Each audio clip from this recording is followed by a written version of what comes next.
Welcome to today's episode of Words of the Wise. Today I have Chief Smith from Oshkosh PD, 37 years in law enforcement. He really focuses on promoting a family-oriented culture and wants his officers and staff to have the resources that they need to succeed both professionally and personally. Really looking forward to this conversation. Welcome, Chief Smith. Thank you so much for being here today. Well, thank you for having me, and thank you for this opportunity to just kind of talk about what we hope to do for our officers and staff here at Oshkosh. Thank you. No, thank you for coming on here. And, when we talked offline, there are a lot of things that I feel like we really dove into, a lot of different aspects of wellness and leadership. So I'm excited for our listeners to hear what you have to say. But I wanted to start off with a little bit of background on you. So 37 years is a long time to be in law enforcement. So give us a little bit of background into your career, and then we'll kind of hop into the conversation from there. But I think everyone wants to know who you are.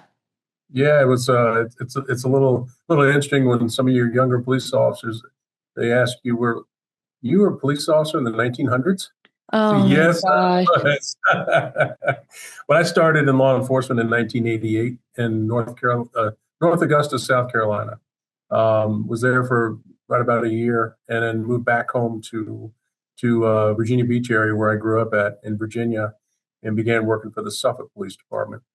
I worked 26 and a half years at the Suffolk Police Department and retired there as deputy chief of police. And when I got hired here in the city of Oshkosh as their chief of police. It was a great opportunity for me to come to Oshkosh. And it was a great opportunity, I think, for me to grow in my leadership journey. And now I've been here in Oshkosh. I'm been here for 10 years now in January. Wow. Yeah, I had someone I saw something recently where they were saying that you're old if you were born in the 1900s, and that crushed my soul. It really did. Yes. I was like, are we really saying the 1900s right now? Like, come on, guys.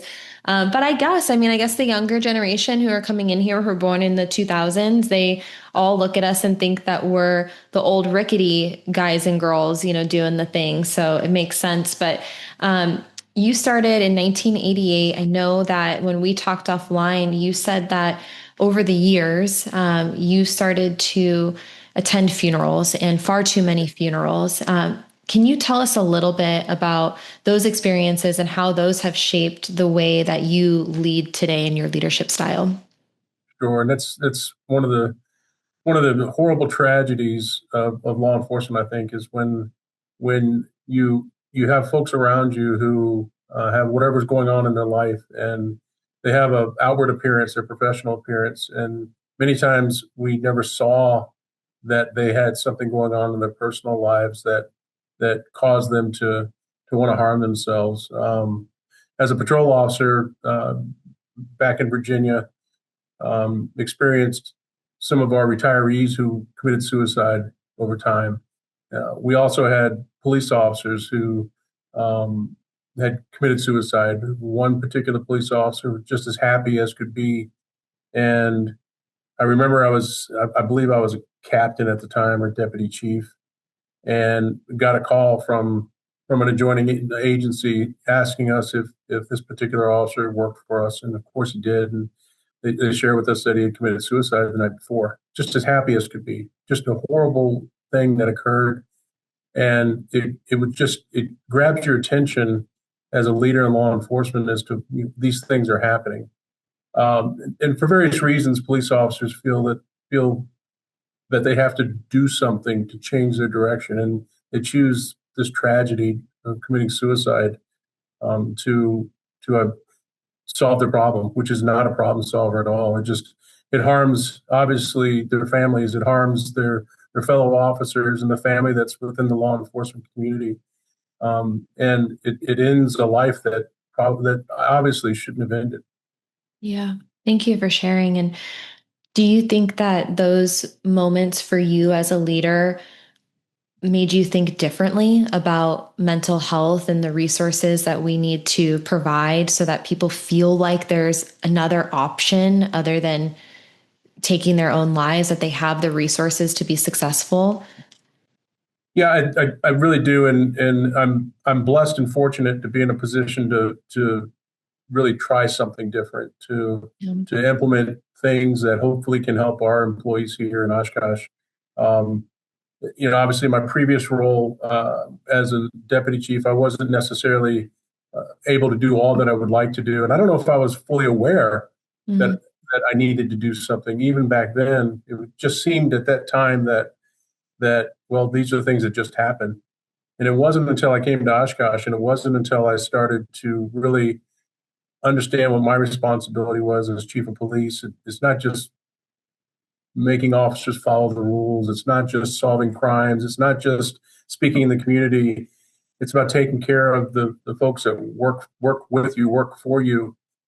Because if they're feeling their best, if they're actively working to help themselves, then they're going to be the best that they can be for you. And if they see that you care about them, it's my belief that they're going to be better at work, and they're going to stick around too, because everybody wants an employer who actually cares about them. You can pay people, you can give benefits, you can give all kinds of things, but unless you have an employer who demonstrates on a consistent basis that they care for you and care for your well-being, I do believe that you're more easily able to say, you know what, I want to go somewhere else. And yeah. that's what drives us here, is we want to make sure that our employees, they feel cared for. Yeah. Yeah. And I think that it brings up the conversation that we're talking about humans. How can we make sure that we're supporting each individual human within the organization to the best of the ability? And it's not always a one size fits all, right? It's a conversation of understanding what each person needs.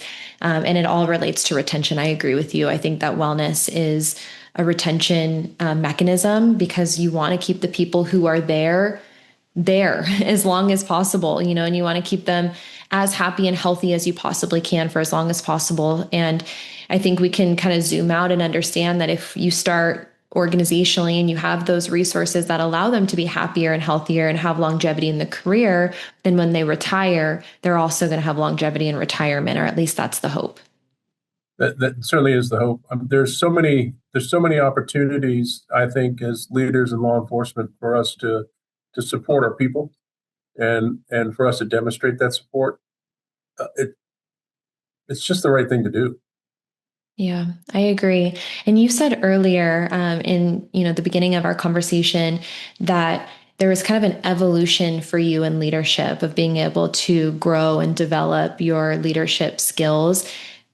How can you, or maybe what is your advice for other leaders to be able to adapt? Because you said before, maybe you didn't understand how to do these things, and now you have a better understanding on how you can help, and now you're implementing those things, and it takes an open mind to be able to do that. So how have you been successful in continuing to evolve and grow as a leader? I think it's not so much as to what I'm able to do or what I'm willing to do. It's more about engaging the folks that work for you and giving them license to go and say, hey, does this work or not work? A lot of what I do now is affirming what folks want to do around here. Hey, Mm, chief, I've got this great idea, and this is how I want to do it. Yeah, it sounds pretty good. Let's give it a shot. Let's try it out.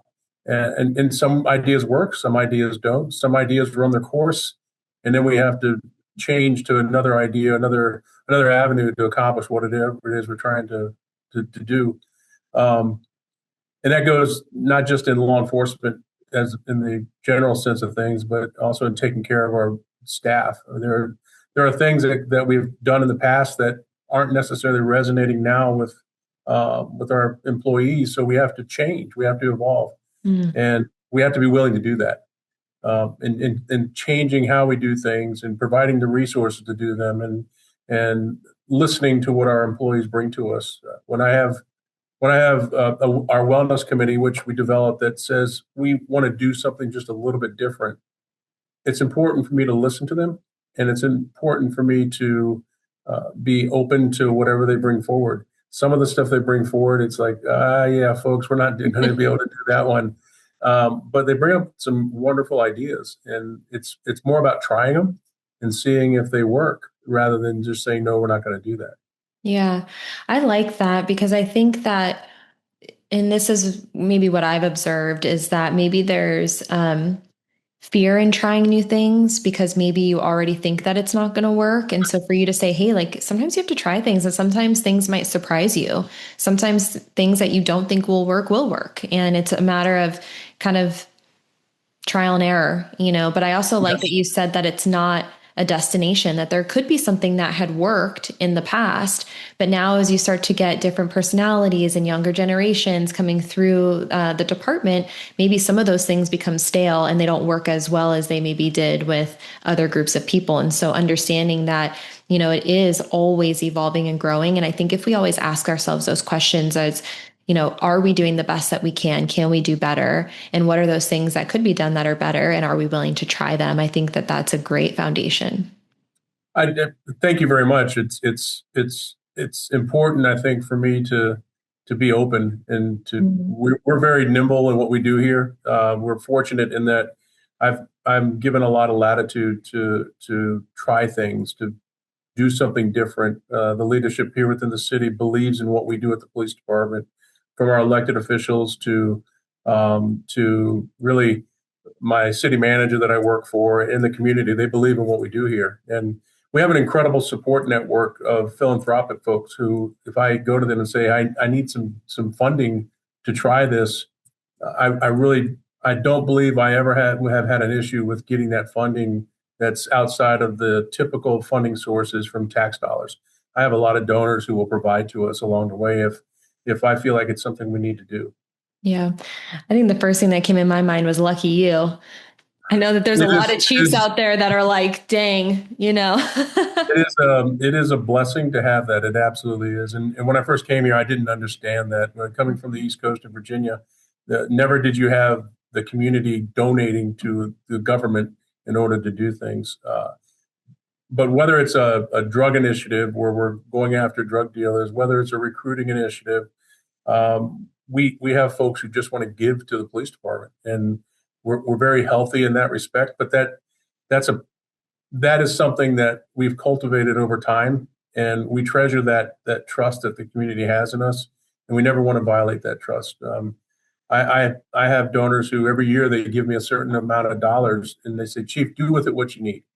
And we've been able to take some of those donations and provide those back to our officers for our mental health programming. That's great. I love that. I do want to go back to kind of this topic of leadership and culture, because when we talked, you said that you really are emphasizing the importance of gratitude, mentorship, and involving families and creating more of that family oriented culture, having more of those open conversations about wellness. Can you kind of maybe just like point by point go through some of those things and why they're important to you? Well, I think with the gratitude piece, it's it's me.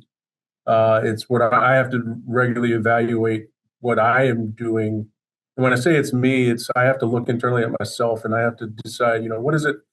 What are you hearing right now from yourself that you need to be doing? And I found that I needed to be showing more gratitude to others, and trying to be self-aware, not always getting it right, but trying to be self-aware and how I am sharing my feelings about the work that others are doing, or just them being a part of this existence that we have here at the Oshkosh Police Department.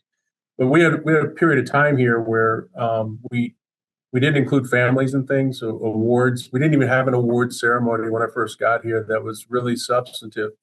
And I'll tell you a story about that. We had an officer who was involved in a shooting, and the first year that we did our awards dinner, and younger officer, and he was involved in the shooting, and he ended up earning the Medal of Valor that we have. And when we did the awards banquet, we tried to tell the story of each of these persons and what they've done to highlight how special they are in our awards dinner. At the end of the night, when I went up to him and congratulated him once again with his wife hit him in the arm and said, "You never told me you did all these things. Why is that?" And it still sticks with me now, probably 8 years later, that this officer didn't feel, I guess, comfortable sharing with his wife the work that he did. Now he's one of my best lieutenants that I have too. He's just an incredible person. He's a lieutenant colonel in the Army Reserves. He's just a really hard charging, good police officer and a good father, I think, and a good friend to many people. That's those little moments like that really they kind of touch me. They allow me to continue doing what we're doing because I find that they they're validating, I guess, what we're doing. And we really strive on providing mentors to all of our folks. Even in our hiring practices, if we are doing a hiring event somewhere and we find a person who could be an attractive recruit for us, an attractive candidate, we'll assign them a mentor. They're not even an employee of ours. We just want them to feel like this is a home for them, that it's a place that they want to work at. So before they even get hired by us, they're going to have a mentor that's checking in on them and just saying, "Hey, do you have any questions about what's going on? Hey, sometimes this police department, it could seem like it's a little scary coming in there with all these people you don't know, but I'm here for you." And then when we hire folks, we assign them a mentor as they're going through the academy so that they can just say, "Hey, I had a bad day." And then, the mentor can help them through that. And then when they're working, they continue with their mentor. Even when we promote somebody, we'll provide a mentor to new promotees to help them be successful what they're doing. I don't need to know everything that's going on. One of the things that I tell our mentors, and we'll talk probably about our mental health professional as well, is I don't want to know what's going on in an officer's life unless something is bad going on or there's really something critical that we need to worry about. I want you to help take care of those police officers, and that's worked well for us. Yeah. There's a few things I want to kind of circle back to, but one of them is this idea of gratitude. I love that you brought that up and that that's something that's helped you. I've had to work really hard on that too. And I think Yeah. that a lot of people who are listening can kind of relate to it. We all go through different seasons and phases of our lives and our careers. And there's definitely been a lot of times where I felt like the only thing that I could focus on was the stress or the external. And for you to say, hey, I had to start looking within and I had to start identifying those things within my life and within the organization that, I could be grateful for. I think it's a really powerful thing to say because one, it's proven to be successful, right? There's so much science to back up how powerful gratitude is in retraining our brain so that we can start to look for more evidence of the good things in our lives. But sometimes we need that little like shake, that little like sense Yes. of awareness of like, hey, like, are we being negative or are we really stressed out? Like, are we able to identify the things to be grateful for? And I love that you said you looked around at the people that you were grateful for who are around you. Cause I think that that's a really easy, I shouldn't say easy, but it's an effective way place to start. And I had someone tell me a story. This stuck with me. I'll share a story with you too. So he was, and he was on the podcast. So you can go back and you can look at it. But he's a member of the FBI, and he was telling his story about how he was contemplating suicide, and he was in this really dark place in his life and his career, and he couldn't see anything that was good. And he had an interaction with someone where he had asked them what they do that like fills them up and makes them happy. And they had said that they bought themselves flowers like every week or something. And his reaction was like eye roll, he was like, oh, like that's silly. Like you buy yourself flowers, and they're like, yeah, it just makes me really happy. I like to have fresh flowers around the house. I do that for myself. That's kind of like my self-care. And so he decided to do it on his own. And he's like, all right, I'm going to try this thing out. Like if it makes them happy, like maybe I can do this thing too. And what he did was because he was in such a dark space in his life that he couldn't identify anything to be grateful for. He said everything was just kind of black and white, right? And so he sat down with a journal and he looked at the flowers and he used the flowers as a way to artificially create gratitude for himself. And so every day he made himself come up with something that he liked about these flowers, right? So he said maybe it was the colors or the smell or the way that they were blooming. And that practice eventually allowed him to find more beautiful things and things to be grateful for outside of those flowers. And I thought that was such a beautiful story. And it was something that really resonated with me because sometimes we are in that space where like it's really, really hard to find things to be grateful for, or to find the beauty in the world. And so if you have to artificially create it through flowers, then do it, or if it's maybe looking outside of yourself and looking at the people around you and being grateful for that, then do that, but I thought that was just such a beautiful story. And I think it's a reminder that we can always find something to be grateful for. We can always find something beautiful if we really try. There really is a great story in trying to find, I think, something to help motivate you and help others. I also think that because of the role that I play and as the chief of police, it's title, it's whatever it is, it's responsibility. But I feel like the folks that work with me, work for me, whatever you want to say, it's important for them to hear it from the person who holds this role that I appreciate them. Yeah. And not for any other reason, but because we all have our own insecurities in our lives. And if there's a level of respect for the position of chief of police, they want to hear that the chief of police thinks that they're doing a great job. And that's where the gratitude comes in there. And there's times that I have to, frankly, I have to make myself do it because you have life goes on and you're doing things and you have to slow down and say, okay, wait a second, somebody's needing something from me, and I kind of feel that they're having a bad day. Do I just need to put my hand on the shoulder and say, hey, you're doing a great job? And that's just the simplest thing that I can do for some of my folks, and that hopefully that helps them through the rest of their day. Yeah, I think I would be really weary if someone said that they didn't like being recognized for the hard work that they do. I think we all like to feel Yeah. that we're seen, we're valued. And I think that trickles down, and I don't, of course, I think it means a lot coming from the chief. I think it also means a lot coming from your peers. How can you, if you're not a formal leader, can you also show appreciation for the people who work beside you? Can you also do that in your home life? Can you tell your spouse or your kids that you appreciate them, and how that trickle effect happens when they hear it from you, now they feel more like they want to say that to other people because it feels good. And so I think it's almost a domino effect. I absolutely agree with that. Yeah. And I was just reminded that I need to tell my spouse that I appreciate them more. So thank you.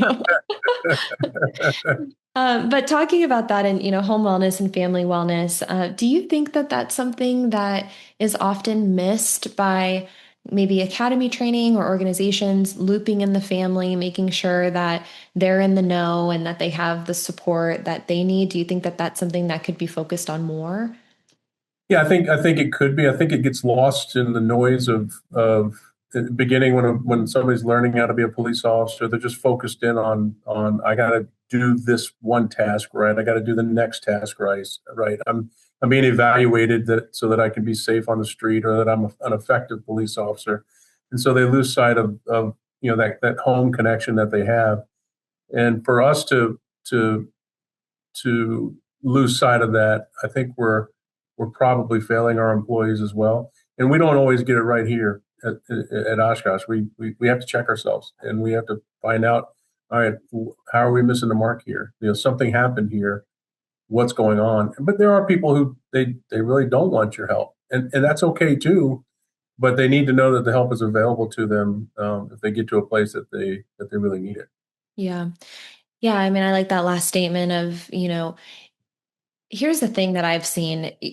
And I've had these conversations a lot throughout the years where someone's prepped me, right? Like I'll walk into a PD to do some sort of training and they'll be like, hey, just so you know, this particular guy is like not going to be into it. He's going to be in the back with his arms crossed and he's not going to participate. And we're going to, just prep you. And I'm like, okay, that's okay. They're in the room, they're hearing the information. If they don't need it today, then, maybe they'll need it in a week or maybe in a month or a year, and at least they know that it's something that they can utilize or fall back on. But I think that sometimes we get in our way of thinking that it's a never or it's a no forever. Fair. And I think that And I've seen this happen. There's evidence in my life, in my career, where this has happened, where the person that was called out to me, where they were like, they will never, ever, ever do it, does end up coming back around and asking questions. And so the importance of saying, hey, we have it. You know, we have it. If and when you need it, we got you. And maybe that's not today, but when that time comes, it's there. And I think that that's the importance of it. And that's certainly that is incredibly important, and it's kind of a great segue into one of the stories that helped shape where we are now.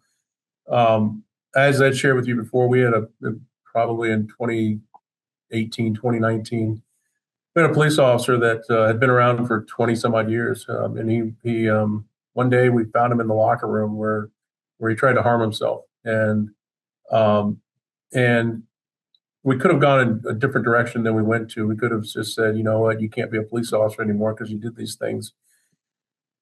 But we didn't do that. We actually we required him, we incentivized him to seek out help. We asked him to, in order to continue to be a police officer, to do several steps along the way, to include counseling, to include doing other things along the way that would demonstrate that he is changing his direction that he was on. Initially, he was reluctant to do it. I think he had to think about it, and then he was just going through the steps of doing it because he wanted to continue working. But at the end of the day, when he got through everything and I put him back to work on full duty, he was absolutely um, ecstatic to come back to work and to have the opportunity once again. And he became a 22-year rookie where he was just happy to be at work. He was just so excited to come and do good quality police work. Ultimately, I ended up taking him and ironically taking him off of patrol, and he ended up being one of my best drug investigators until he retired.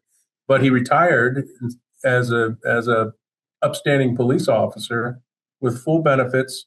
He's remarried now. He's living his best life as a retired police officer. Uh, he's living his life. He's living, and to me, that's a win. No matter what that looks like, all the dirty that came from the dirty work that had to happen from finding him in the locker room to when he walked out the door as a retiree, happy and smiling, and getting married, and me having the opportunity to go to his reception and him still smiling. That's a win for everybody. That is the biggest win. Yes. I'm like have chills. That's what it's all about. That story right there is what it's all about. And I think that if we can, again, it goes back to looking at everyone as humans and disconnecting the event or the behavior from the human and understanding why these things happened and then what are those things that can help them so that they can keep going because we want to keep them here, right? And we want them to have quality of life and we want them to be happy and successful. And for you to say, we're not just going to write them off. We're not just going to kick them to the curb and that's it. We're going to recognize that this is a human that we care about and we're going to get them the resources that they need. And now to have that like ending to the story that he's just happy and living his life, that's the biggest win. You have to, as a leader, be willing to take that chance with that employee. Um, and sometimes they don't even look like they're the employee that you want to invest in, but they turn out pretty good at the end if you spend time with it. And I, I I'd like to think that at the end of the day, he looks back at that period of time in his life and he appreciates what the department and the city did to allow him to continue on. I mean, I was a catalyst to make it happen, but he did all the work. He just was given space to do what he needed to do, and he did it, and he became better for it. Yeah. Man, I love that story. Thank you for sharing that. And thank you for all that you did for him. And, I appreciate that part that you said. Sometimes it's the person who you don't know if you want to invest. And I can relate to that in my personal life. Like when you said that, so my dad went through a long, long, long, long life of addiction and crime, and he was homeless and all the things. And everyone had written him off too, where he was living on the streets. And he wasn't the person that anyone wanted to invest in anymore. At that time, everyone was like, man, we're just fed up with, all the things. And my grandparents, obviously relationship with a mom and, a son's maybe a little bit different, but they never gave up. And now he has a new wife and a daughter, and he's clean and he's sober, and he found religion, and, he's a manager and he's living his life, and it looks so different now than it did then. And so when I say, like, how can we disconnect the behaviors from the person? Underneath it all, I truly believe that most people are really good people.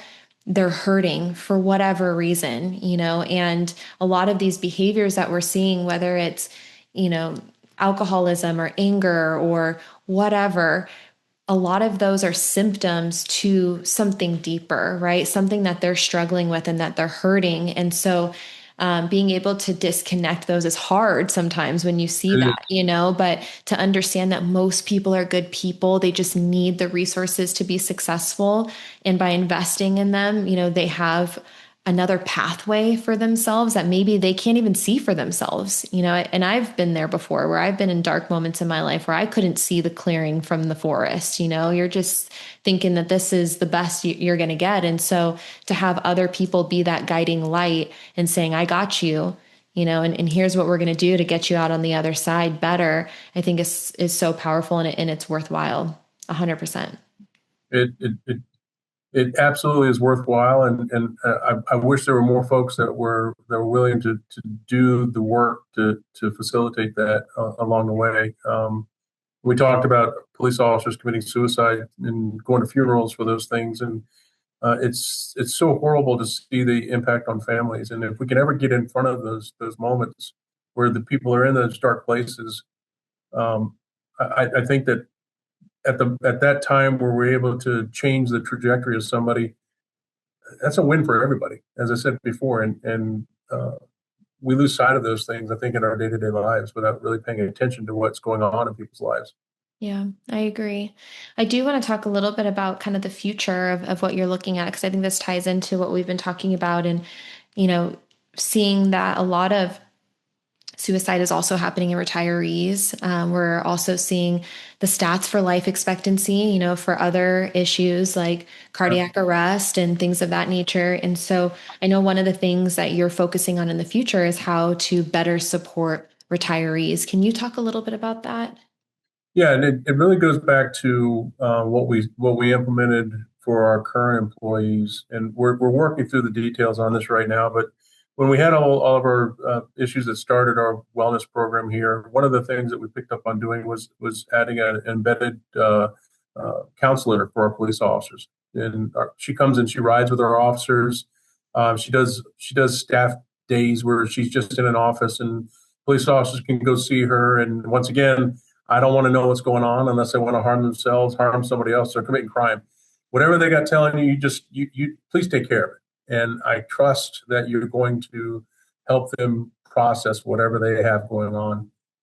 So then, just recently, we had two retired police officers who committed suicide. So now we're recognizing that there's a need there, and so how do we do that, and how do we provide resources back to them? So we're working with our benevolent association, which is just our cops who have that come together and separate from our union, and they just want to support police officers. And we're trying to figure out a way to fund a similar type programming where we can provide some counseling services to retirees. Because once you leave the department, many folks, they retire as a police officer and they retire from their identity, Yeah. and that's a void that occurs. And they have nothing to do to fill that, and that's a horrible place to be at. I think. So how do we help our retirees so that they live a happy life when they no longer have to come in every day to work like they typically do? So we're exploring that, and I think it's going to work out. We're going back to some of the philanthropic community we have. If I can convince those folks that this is a real thing that we should be doing, I think that we're going to be able to provide similar services to our retirees. I've actually never heard that before, so that's really interesting. I would be really interested to kind of be kept in the loop with that and how you've been able to implement that because I talk to a lot of different agencies who have those similar conversations and questions of how do we support people after they retire so that, they don't just one day their key card doesn't work anymore and that's Yeah. it. And so I know some of the conversations I've heard from other chiefs are, how can we maybe implement mentorship programs with retirees? How can we like loop them into that? Or how can we allow them to come in and do trainings on different specialties or, having like monthly lunches to bring them back in. But I've never heard having actual counseling services for them that is funded through the PD. So I think that's really interesting, really Well, cool. and that's the big question. How do you do that? Because the traditional government um, funding rules, if you will, you have to do something for the community that's you serving. You have to do something for your current employees. They're no longer employees, so how can you justify doing that? And Yeah. that's the piece that we're trying to work out, and we have to convince folks that that's a thing that we should be doing because these folks give 25 years of their lives to the city. We probably owe them more than just a retirement paycheck. Yeah, I agree. I'd be really interested in how you're able to do that. You should keep me in the loop Yeah, with that one. Yeah, and then I can, absolutely. I can pass that on to, everyone else that I talk to in the future too, and Yes. we can spread this like wildfire. So, my final question for you is for that younger generation who are coming into your profession today, what words of wisdom would you share with them that you maybe wish you would have known when you were younger, or something that's helped you along the way that you want to pass on to them? Remember that every person that you come in contact with when you're working, this may be the first time they ever came in contact with a police officer. And even if it's a broken mailbox that somebody busted out, even if it's somebody stole something out of their garage, or worse off, they're a victim of a personal crime or they've been assaulted or that they've never been involved with police officers before. So they're absolutely out of their element. So take that particular call for service, take that particular instance, and treat that as if it's the most serious crime you'll ever investigate, because you're building back into your community and those individuals who make up your community. And when they evaluate how they were treated by you, they're evaluating how they were treated by the police department and how they were treated by the city. So every case matters. Every case is important when you consider it could be your grandma who had their mail stolen, or they had part of their life savings was scammed away from them, and they're absolutely terrified to tell their loved ones that this happened to them. You have to treat that case as if it's the most important case that you'll ever handle. And I think that if you do that, first of all, you'll find your gratitude in doing that, but you'll also find that the folks that you're serving will love you even more for the work that you did for them, because that's what we're here to do, is to serve the community with everything that we have, even if it's the most simplest case out there. Thank you. Thank you for your time. I really appreciate you coming on here today and sharing about your experience, the things that you're doing organizationally. I really appreciate it. Thank you for having me. Of course.